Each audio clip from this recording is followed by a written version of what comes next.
ठीक बा, हो जाई, रहुआ चिंता ना करी। अच्छा हम बाद में बात करब। हाँ मंगरू। जोगी बाबू ए तरह अचानक बुलावा भेज देनी, का हमनी से कोनो गलती भइल बा? अरे ना, गलती ना, गलत फहमी भइल। दरअसल वो छुटना और शहनशाह कजरी पर आपन आपन हक जतावे खातिर एक दूसरे के जान लेवे पे आमादा बा। अब फैसला कजरी के करे के बा कि वो केकरा के चाही और केकरा के ना। कैसन बात कर रहा तानी मालिक, गरीब भैला के इतना बड़ सजा, केहू कर्जा दे के इज्जत लियल चाहता, केहू मार के करिया के ताकत दिखा के, ऊपर से रहुआ मालिक, रहुआ था गांव के मालिक मुख्तार मालिक, हमरा के धर्म संकट में काहे डालत बानी मालिक, काहे डालत बानी? धर्म संकट ना, वो तो हार अधिकार बा। अधिकार बा। कजरी के जीवन में उहे आई जेकरा के कजरी चाही, अगर ना चाही तो दोनों जनन के रास्ते से हटे के पड़ी। ये हमार वादा बा। ठीक बा मालिक।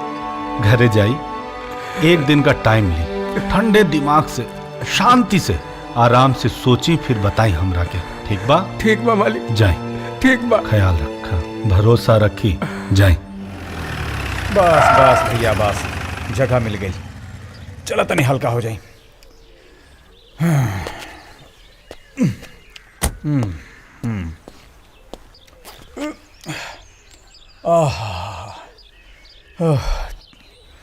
चला, मन हल्का हो गई। अरे गुलाबिया। हाँ। अब तू यहाँ हमारी गाड़ी पे? हाँ।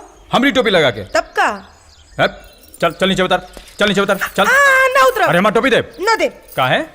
ई टोपी और ई डंडा तभी मिली दरोगा जी, जब रउआ हमार काम करके देव। काम? हाँ। कैसन काम?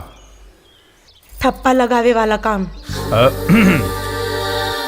ऐसा बाकी हमरा चलते ठप्पा ना लगाईला। ठप्पा लगावे खातिर जगह होला, टाइम होला। तो बताई ना, कब मिली रउआ की जगह और कब मिली टाइम? देख गुलाबिया, हाँ। अभी ना हम ड्यूटी पर बानी, इंक्वायरी करे खातिर हॉस्पिटल जात बानी। हमार दिमाग एकदम खराब बा। हाँ। तो काहे दिमाग खराब बा? अरे तोर दीदी कजरी की वजह से, और का है? हमार दीदी की वजह से? हाँ, दूधू को आशिक पाल के रख ले बिया। दोनों छुट्टा साड़ जैसे आपस में लड़त रहसन, खून खराबा के ले रहसन। पकड़ के थाने लेके गए नी, तब विधायक जी छोड़ा के लेके चल गए। केकर बात करत तारी दरोगा जी? अरे और क्या कर, छुटना और शहनशाह की बात करत बानी हम। जाके पूछा अपन दीदी से। इस शहनशाह तो हमार दुश्मन बन गई बा। पहले हमार दुकान बंद करवाइलेस और अब हमारा दीदी के पीछे पड़ल बा। रुका, आज तो हमोके देखा ही ले। ई ला तो हर टोपी, ई तो हर डंडा और ई तो हर चश्मा रख।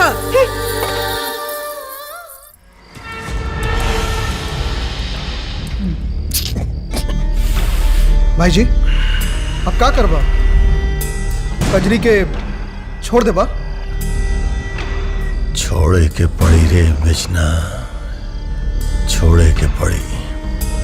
अगर वो कजरी शहनशाह से अपन प्यार के इकरार कर ले तो छोड़े के पड़ी। कहीं तो मार दी।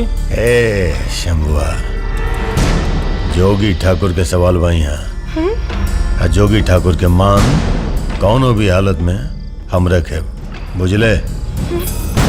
ए बेचना, हट रे। का जीजा जी, ई हम का सुनता नहीं? जीजा जी, जीजा जी, जीजा जी, आज के बाद अगर जीजा बोले रहते काट दे। लेकिन का है?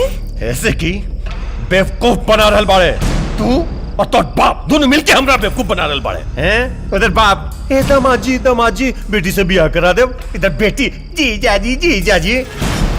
बेवकूफ बनावल छोड़, ना तो फैसला कर दे हम तुरंत। तोहर दुकान के फैसला और तोहरा बाप के दियल अपन कर्जा के फैसला करे तो जरूर साली जी, लेकिन पहले तोहार बहिन के फैसला सुन ली, ओकरा बाद फैसला तो उहे होई जीजा जी जवन तू चाहबा। जाता नहीं दीदी से बात करे।